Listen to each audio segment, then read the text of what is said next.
ఓం శ్రీ మహాగణాధిపతయే నమః. ఓం శ్రీ షిరిడి సాయినాథాయ నమః. శ్రీ సాయినాథ భాగవతంలో ఈరోజు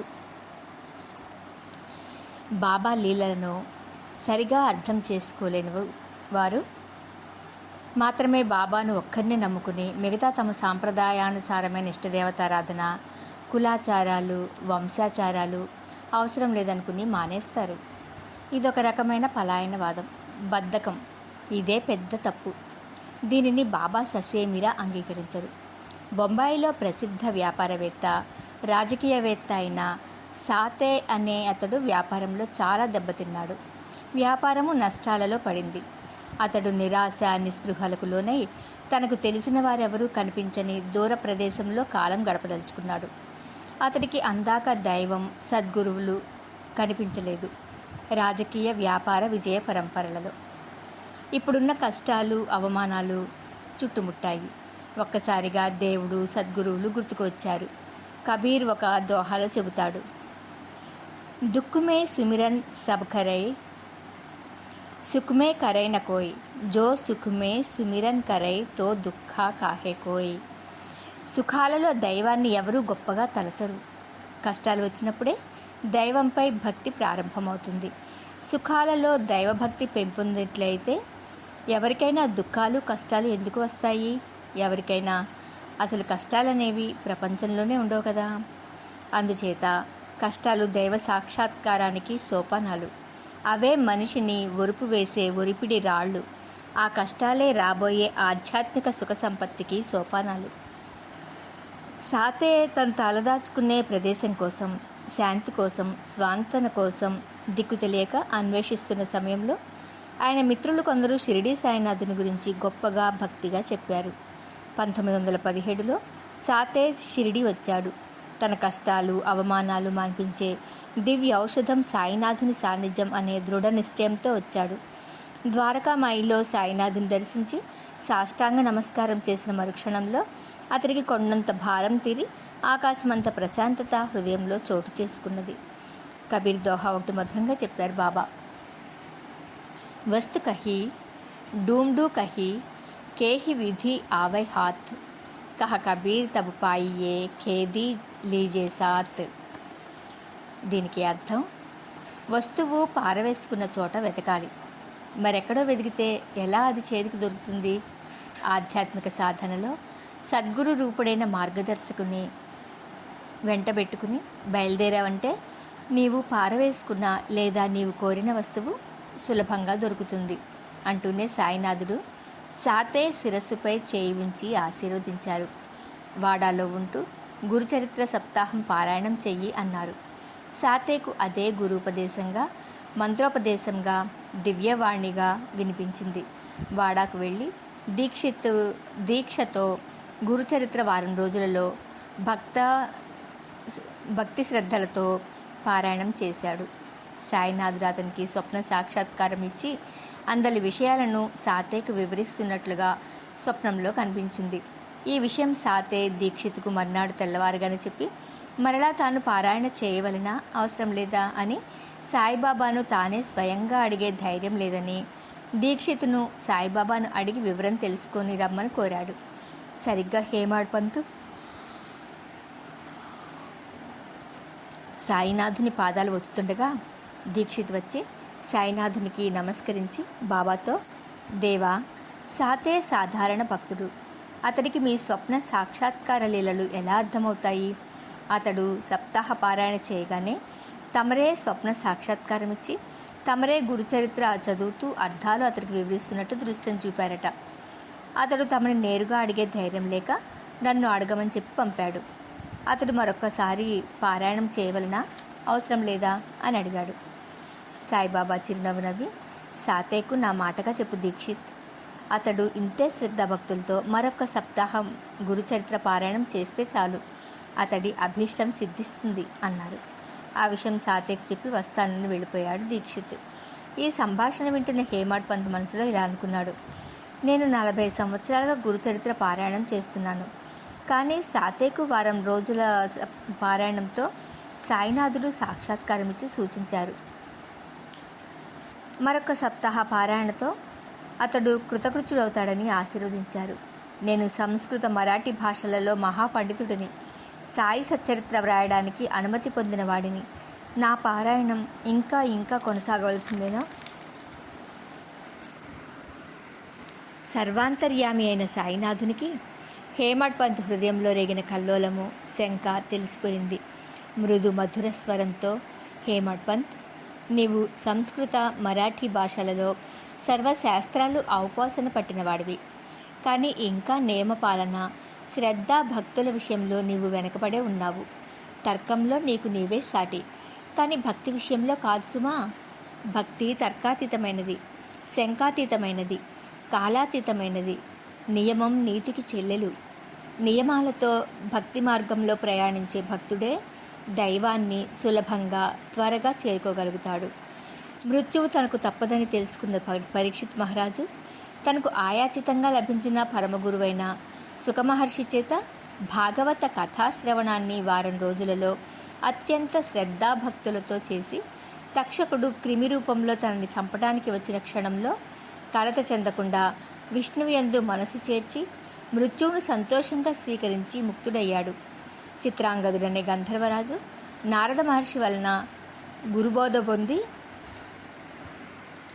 ఒక వారం రోజులలో అనంత మంత్రాన్ని సిద్ధింపచేసుకుని ఇచ్ఛాగమనం గల విమానాన్ని పొంది శరీరంతో సర్వలోకాలలోనికి వెళ్ళి దైవ దర్శనం చేసుకుని రాగల మహత్తర సిద్ధి సాధించాడు. ఖట్వాంగుడనే రాజు తనకు మరో కొద్ది గంటలలో మృత్యువు రాబోతుందని తెలుసుకుని తన కుమారుని రాజుగా పట్టాభిషిక్తుని చేసి పద్మాసనం వేసుకుని కూర్చుని మిగిలి ఉన్న ఘడియలలో సమాధి స్థితి పొంది మోక్షం సాధించాడు. ఎన్ని సంవత్సరాలు, ఎన్ని నెలలు, ఎన్ని వారాలు, ఎన్ని గంటలు అనేది కాదు లెక్క. నీ హృదయం నిశ్చలము, నిర్మలము అయిన క్షణాలే లెక్కించుకోవాలి. సాధారణ భక్తుడైనా, అక్షర జ్ఞానం లేనివాడైనా, మహాభక్తుడైనా,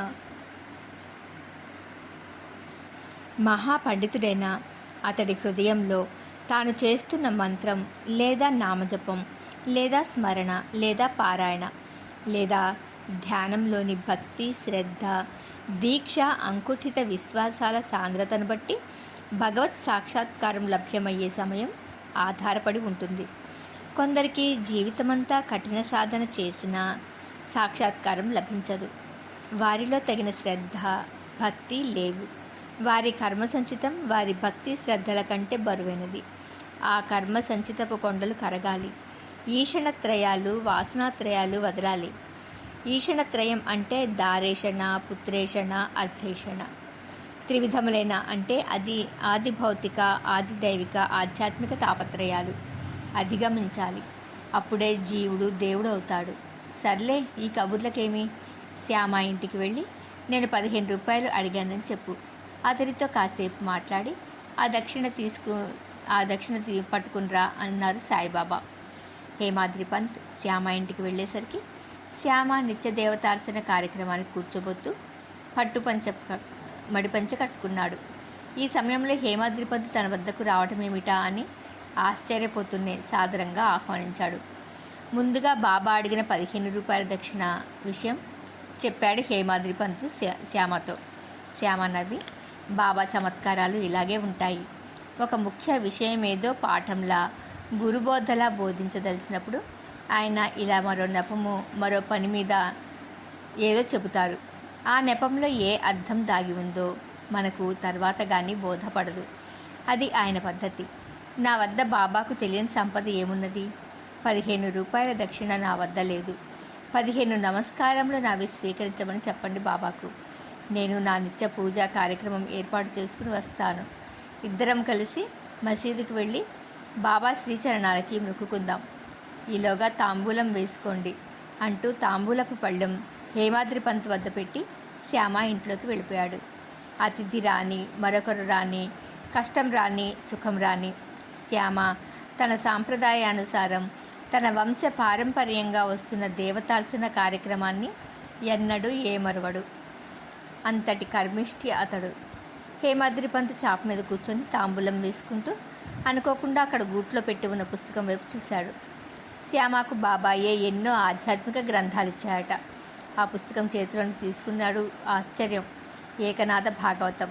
దీనినే తాను పారాయణం చేస్తున్నాడు ఇన్నేళ్లుగా. బాబా కూడా నియమంగా పారాయణ చేయడమని చెప్పారు తాను మసీదుకి వచ్చిన రోజు తనతో. కానీ ఈరోజు తాను వాడాలో కూర్చుని పారాయణం ప్రారంభించగానే ఎవరో భక్తులు మసీదుకు వెళుతూ కనిపించారు కిటికీలో నుండి. ఆ భక్తులతో బాబా ఏం మాట్లాడతారో విందామనే కుతూహలంతో పారాయణం ఆపి గ్రంథం పక్కన పెట్టి తాను పరుగున మసీదుకు చేరుకున్నాడు. తర్వాత ఇక్కడికి రావటం, ఏకనాథ భాగవతం గ్రంథం తెరిచారు హేమాద్రి పంత్. సరిగ్గా తాను ఉదయం ఆపివేసిన పేజీ వచ్చింది. హేమాద్రి పంత్ కన్నీళ్ల పర్యంతం అయ్యాడు. ఆహా బాబా, ఏమి నీ శిక్షణ చాతుర్యము! నా ప్రశ్నలోనే నాకు జవాబు చెప్పించావు. నిత్యం నియమంగా చేసే పూజా విధానాన్ని అనవసరంగా విడిచిపెట్టి పరిగెత్తుకొచ్చిన నాకు ముందు నియమం, ఆ తర్వాత మిగతా పని అయినా దైవం అయినా అని ఎంత సున్నితంగా పాఠం చెప్పావు బాబా.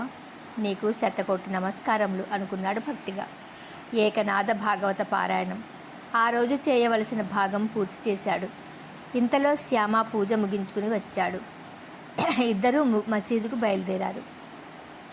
ఏదైనా సత్కథ బాబాకు సంబంధించినది చెప్పండి అన్నాడు హేమాద్రి పంత్.